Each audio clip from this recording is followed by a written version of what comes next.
여러분 안녕하세요. 마켓클로저입니다. 박소연입니다. 오늘 시장 정리하면서 내일을 위한 발빠른 전략들 챙겨보고 있습니다.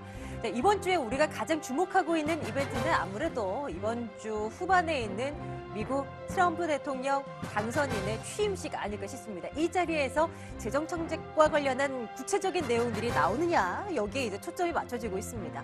이런 가운데서 시장의 매수 주체가 좀 실종된 모습이 오늘 역력합니다. 뭐 크게 사지도 크게 파는 주체도 없는 가운데서 이 코스피는 0.3% 그래도 조금의 상승세가 나타나고 있긴 한데요. 2070 현재 가리키고 있고요. 오늘 어제 밀려났었던 삼성전자도 오늘은 올라서는 분위기가 나타납니다. 코스닥 지수는 반면에 점점 힘을 잃습니다. 0.6% 시간이 갈수록 하락폭 조금 키운 채 진행되고 있고요. 623선에서 역시 사는 주체가 그렇게 두드러지지 않은 채 진행이 되고 있는데요. 코스닥 시장 이대로 무너지는 것일까요? 잠시 후에 전문가들과 함께 좀 판단 내려보도록 하겠습니다. 자, 시장에 대한 이야기 조금 더 구체적으로 나눠드리겠습니다. 마켓클로저 지금 출발하겠습니다.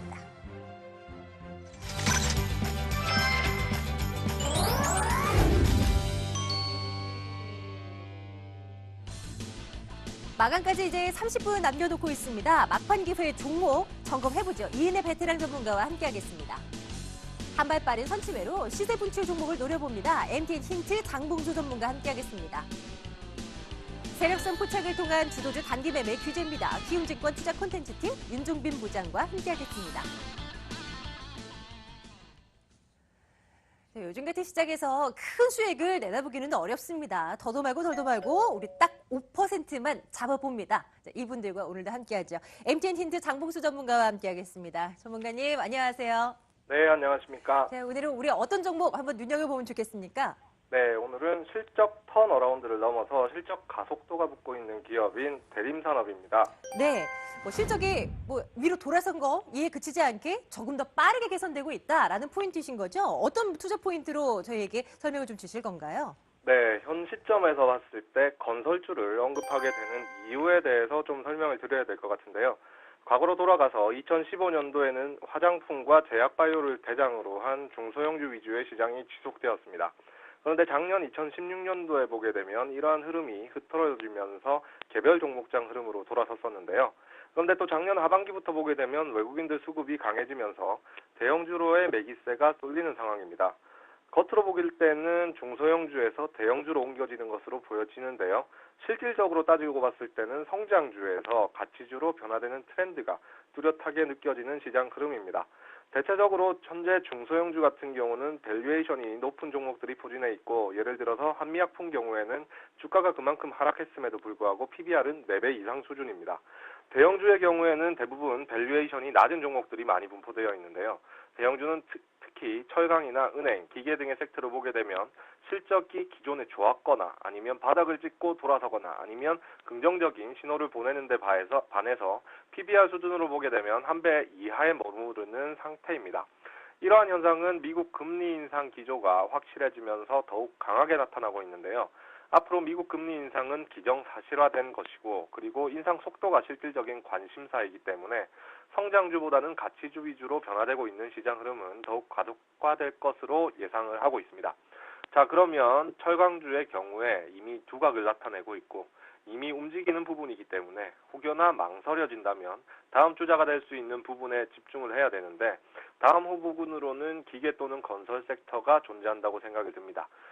그중에서 오늘은 건설주에 주목을 하는데요. 그중에서도 대림산업입니다. 이 회사는 이란을 중심으로 한 석유화학 플랜트 건설에 강점을 가진 기업인데요. 이미 이란 아스파한의 정유공장 건설 프로젝트를 수주한 바가 있고, 추가적으로는 댐과 플랜트 수주 기대감이 있는 종목입니다.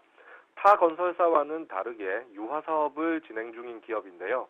전반적으로 유화사업이 성장률이 둔화되고 있다는 우려가 존재하기는 하지만 여전히 양호한 스프레드가 지속이 되면서 전년 대비 약 20% 가까이 증가된 실적을 예상하고 있습니다.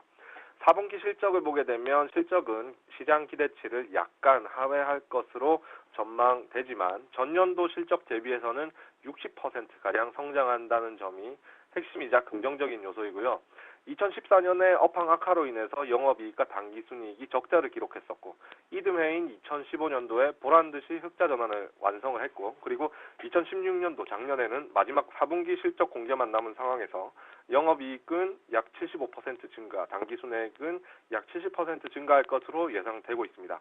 그래서 3년간 실적 흐름을 보자면 적자 실적에서 흑자로의 전환, 그리고 그 이후에는 큰 폭의 실적 증가세를 보이고 있는데에도 기업 가치는 PBR 0.7배에 머무르고 있다는 점, 그리고 외국인과 기관의 수급이 꾸준히 유입되고 있다는 점이 가장 큰 매력 포인트가 아닐까 싶습니다.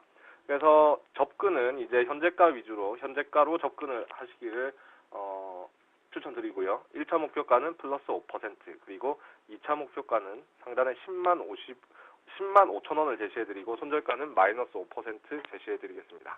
네, 건설주 가운데서도 대림산업을 첫 번째 종목으로 점검을 해봤습니다. 플러스 5% 기대해보고요. 추가적으로 10만 5천 원 선까지 목표가 설정을 해두고 지켜보도록 할게요. MT 힌트 장봉수 전문가와 함께 말씀 나눴습니다. 전문가님 고맙습니다. 네, 감사합니다.